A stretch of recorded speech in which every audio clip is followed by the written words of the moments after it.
میں نے ان سے اس کے سوا کچھ نہیں کہا جس کا آپ نے حکم دیا تھا کہ اللہ کی بندگی کرو جو میرا رب بھی ہے اور تمہارا رب بھی. یعنی وہ بات ہوئی تھی نا کہ اہل کتاب سے خطاب کر کے آخری درجے کا اتمام حجت ہو رہا ہے ان کے اوپر. اس کے بعد پھر ان سے بات نہیں کی جائے گی, ذکر ہوگا ان کا لیکن ان سے اس طرح سے بات نہیں کی جائے گی. میں اسی وقت تک ان کا نگران تھا جب تک میں ان کے درمیان میں تھا. حضرت عیسیٰ علیہ السلام کہیں گے اللہ تعالیٰ کو, جب آپ نے مجھے واپس بلا لیا تو آپ ان پر نگران تھے اور آپ تو ساری ہی چیزوں پر نگران ہیں. اب اگر آپ انہیں سزا دیں تو وہ آپ کے بندے ہیں, اور اگر معاف کر دیں تو آپ غالب اور دانا ہیں. یعنی رب سے بات کر رہے ہیں اور ظاہر ہے کہ وہ تو ہر چیز پر قادر ہے. قال اللہ ھذا یوم ینفع الصادقین صدقهم. تب اللہ تعالیٰ فرمائے گا یہ وہ دن ہے جس میں سچوں کو ان کی سچائی نفع دیتی ہے. یعنی قیامت کے دن کیا چیز فائدہ دے گی؟ سچائی. کام آنے والی چیز کیا ہوگی؟ سچائی. ان کے لیے ایسے باغ ہیں جن کے نیچے نہریں بہ رہی ہیں جہاں وہ ہمیشہ رہیں گے. اللہ ان سے راضی ہوا. کیا فرمایا اللہ تعالیٰ نے؟ رضی اللہ عنہم ورضوا عنہ ذالک الفوز العظیم. یہ ہے سب سے بڑی کامیابی, اللہ ان سے راضی ہوا اور وہ اللہ سے, اور یہی سب سے بڑی کامیابی ہے. رسول اللہ صلی اللہ علیہ وسلم نے فرمایا کہ بے شک سچائی نیکی کا راستہ دکھاتی ہے اور نیکی جنت میں لے جاتی ہے. آدمی سچ بولتا رہتا ہے یہاں تک کہ وہ سچوں میں لکھ دیا جاتا ہے, اور بے شک جھوٹ برائی کا راستہ دکھاتا ہے اور برائی دوزخ میں لے جاتی ہے. آدمی جھوٹ بولتا رہتا ہے یہاں تک کہ وہ جھوٹوں میں لکھ دیا جاتا ہے. تو سچوں اور جھوٹوں میں فرق کر کے یہ بتایا جا رہا ہے کہ قیامت والے دن جو چیز کام آنے والی ہے وہ سچ ہے. للہ ملک السماوات والارض وما فیہن وہو علی کل شیء قدیر. زمین اور آسمانوں اور تمام موجودات کی بادشاہی اللہ ہی کے لیے ہے اور وہ ہر چیز پر قدرت رکھتا ہے. سبحان اللہ, بالکل ایسی ہی بات ہے. اور دیکھیے جب قیامت والے دن بھی فیصلے ہو جائیں گے نا, اور جنت والے جنت میں چلے جائیں گے اور جہنم والے جہنم میں چلے جائیں گے, تو یہ ملک السماوات کس کے لیے رہ جائے گا؟ یہ صرف ہمارے رب کے لیے رہ جائے گا, اور اسی کی بادشاہی ہمیشہ سے ہے اور ہمیشہ ہی رہے گی. سورۃ الانعام یہ مکی سورت ہے, اور اب پہلے تو ہم مدینہ میں تھے نا, اور مدینہ میں ہم تھے کافی, مطلب ہم ٹائم سے آگے تھے.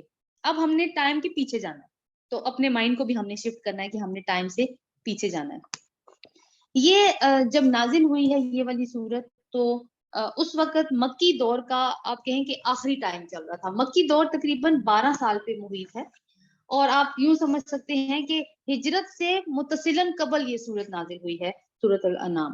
اور اس کے بارے میں روایت ہے کہ یہ پوری سورت آپ دیکھیے 165 آیات ہیں, 20 رکوع ہیں, لمبی سورت ہے, کہ ایک ہی مرتبہ نازل ہوئی, اور حضرت جبریل علیہ السلام 70,000 فرشتوں کے جلوہ میں اس سورت کو لے کے آئے رسول اللہ صلی اللہ علیہ وسلم کے اوپر نازل کرنے کے لیے. اب یہاں پہ نا ایک ہمیں نیا ہی ماحول ملنے جا رہا ہے. اب مکی صورتوں میں سارے کا سارا معاملہ مشرکین عرب کے ساتھ ہے, یعنی ایک نیا انوائرمنٹ ہے. یہاں منافقت کا ذکر نہیں ہوگا, اہل کتاب کا تذکرہ تو ہے لیکن ان سے ڈائریکٹ خطاب نہیں ہوگا. اور یہ جو سورت ہے سورت انعام, جیسے ہم نے پہلے دیکھا کہ البقرہ جو ہے وہ آل عمران کا جوڑا تھی, اور نساء جو ہے وہ سورہ مائدہ کا جوڑا تھی. تو یہ جو ابھی 2 صورتیں آ رہی ہیں انعام اور اس کے بعد آراف, تو یہ دونوں صورتیں بھی جوڑے کی حیثیت میں ہیں. اور ان میں مشرکین مکہ پر ایک طرح کا اتمام حجت ہو رہا ہے. جیسے پہلے اہل کتاب پہ ہوا تھا نا, تو ان 2 صورتوں میں اہل مکہ کے اوپر ہو رہا ہے. مکی صورتوں کا سب سے اہم موضوع توحید ہوتا ہے, توحید کی دعوت. دیکھیے مدینہ میں پہنچ کے تو مسلمانوں کو ایک سٹیٹ بن گئی, ایک ریاست بن گئی. اب وہاں پہ جتنے بھی احکام آئے ہیں وہ اس سلسلے کے اندر ہیں کہ اب وہ ریاست تو بن گئی ہے, تم نے اسے چلانا کیسے ہے. تو ہم نے دیکھا کہ وہ شریعت کے احکامات آتے جا رہے تھے. لیکن مکہ میں معاملہ کچھ اور ہے.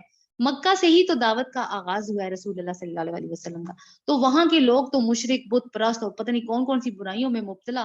تو وہاں پہ اب کیا ہے کہ پہلا کام ہے کہ لوگوں کو توحید کی دعوت دینا, تاکہ وہ اپنے رب کو پہچانے اور اس پر ایمان لائیں. اب 2 طریقے سے دعوت دی جاتی ہے, یہ ہم مکی صورتوں میں دیکھیں گے. ایک, اب میں دو ٹرمز استعمال کرنے جا رہی ہوں لیکن میں ان کے میننگز بھی بتاؤں گی آپ کو. ایک ہے التذکیر بی آلاء اللہ, ایک کو کہتے ہیں, اور ایک کو کہتے ہیں التذکیر بی ایام اللہ. تذکیر کہتے ہیں یاد دہانی کو, یعنی لوگوں کو یاد کرایا جاتا ہے اللہ کی نشانیاں دکھا کے, کائنات میں سے یا کچھ اور چیزیں لوگوں کو یاد کرایا جاتا ہے کہ تمہارا ایک رب بھی ہے، اس کے اوپر ایمان لانا ہے، اس لیے کہ اللہ تعالیٰ کے اوپر ایمان ہمارے روح کے اندر موجود ہے۔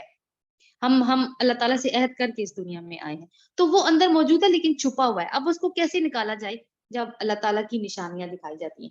تو یہ جو التذکیر بھی اعلیٰ الہ ہے نا، اس کا مطلب ہے کہ لوگ اللہ کی نشانیاں دکھا کر یاد دہانی کی جائے، یعنی اللہ کی قدرت کی نشانیاں، اس کی خلاقیت، اس کے احسانات، اس کے نعمتوں کا تذکرہ، یہ ساری چیزیں، اور پھر اس کی کائنات کی نشانیاں جو بھی ہیں ان کے اوپر غور و فکر کرو، تاکہ تمہیں غور و فکر کرو گے تو تمہیں رب کی معرفت نصیب ہوگی، تمہارے مائنڈ میں یہ بات آئے گی کہ یہ ساری چیزیں خود بخود نہیں بن گئی، ان کو بنانے والی کوئی ذات ہے۔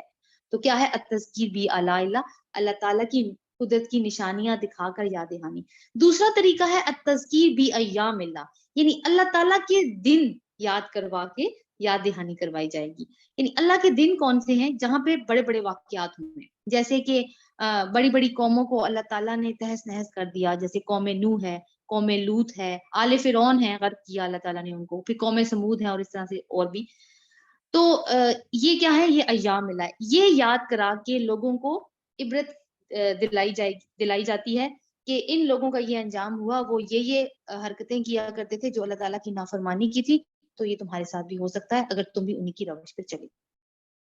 پھر یہ ہے کہ حضرت آدم علیہ السلام کی پیدائش ایک بہت بڑا واقعہ ہے، زمین کی ابتدا کیسے ہوئی یا خلق کی ابتدا کیسے ہوئی، پھر آخرت کا دن، عالم برزخ کے حالات، جنت دوزخ کا بیان، تو یہ ساری چیزیں کیا ہیں؟ التذکیر بھی ایام اللہ۔ تو انہی کے نزدیک جو ہیں وہ مکی صورتیں گھومتی رہتی ہیں۔ اب ہم اس کو پڑھ لیتے ہیں۔ اعوذ باللہ من الشیطان الرجیم، بسم اللہ الرحمن الرحیم۔ الحمد للہ الذی خلق السماوات والارض وجعل الظلمات والنور ثم الذین کفروا بربہم یعدلون۔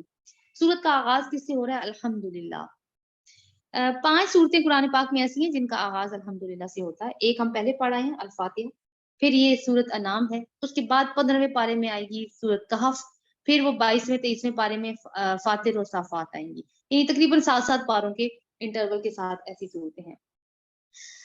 اللہ کے نام سے جو بے انتہا مہربان اور نہایت رحم کرنے والا ہے۔ تعریف اللہ کے لیے ہے جس نے زمین اور آسمان بنائے۔ یعنی تعریف میں کیا چیز شامل ہے؟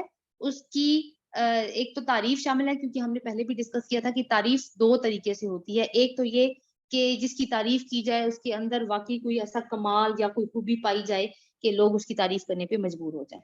دوسری بات یہ ہے کہ کسی ایسی ہستی کی تعریف کی جائے جس نے ہم پہ کوئی احسان کیا ہو۔ تو اللہ تعالیٰ کی تعریف ان دونوں حیثیتوں میں ہوتی ہے۔ تو ایک تو اس کا مطلب ہے کہ اللہ کی تعریف، دوسرا اس کا مطلب ہے کہ اللہ کا شکر، دونوں چیزیں شامل ہوں گی۔ اور پھر محبت اور تعظیم کیوں ہوگی؟ کیونکہ اللہ تعالیٰ کی صفات اور اس کی ذات کامل ہے، جس کی وجہ سے اسی کی تعریف ہے، اور ہم اس کی تعریف کریں یا نہ کریں اس کی تعریف ہوتی رہتی ہے۔ اس لیے کہ اللہ تعالیٰ نے الحمد کو اسم کے طور پر استعمال کیا ہے، ورب کے طور پر یا فعل کے طور پر استعمال نہیں کیا۔ فعل کیونکہ خود نہیں ہوتا، اس کو فاعل کی ضرورت پڑتی ہے۔ پھر فعل جو ہے وہ زمانے پہ ڈیپینڈ کرتا ہے۔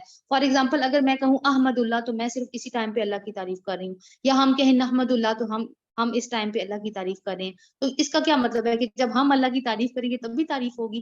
نہیں۔ تو تعریف جو ہے وہ نہ تو زمانے پہ ڈیپینڈ کرتی ہے اور نہ ہی وہ کرنے والے پہ ڈیپینڈ کرتی ہے۔ اللہ تعالیٰ اس لفظ کو اسم کے طور پر لے کر آئے ہیں، اور اسم کا نہ تو زمانے سے کوئی تعلق ہوتا ہے اور نہ اس کے کیے جانے پر اس کی اپنی ہی ایک آئیڈینٹی ہوتی ہے۔ تعریف اللہ کے لیے جس نے زمین اور آسمان بنائے اور روشنی اور تاریکیاں پیدا کی۔ پھر وہ لوگ جنہوں نے دعوت حق کو ماننے سے انکار کر دیا ہے، دوسروں کو اپنے رب کا ہمسر ٹھہرا رہے ہیں۔ دوسروں کو کیا مطلب؟ شرک کر رہے ہیں۔ وہی ہے جس نے تم کو مٹی سے پیدا کیا، یعنی تمہارا سفر کہاں سے شروع ہوا اللہ تعالیٰ وہ یاد کروا رہے ہیں۔ وہی ہے جس نے تم کو مٹی سے پیدا کیا، پھر تمہارے لیے زندگی کی ایک مدت مقرر کر دی، یعنی دنیا کی زندگی کے سفر کی بات ہو رہی ہے۔ اور ایک دوسری مدت اور بھی ہے جو اس کے ہاں طے شدہ ہے۔ وہ کون سی ہے؟ وہ آخرت کی زندگی ہے ہماری۔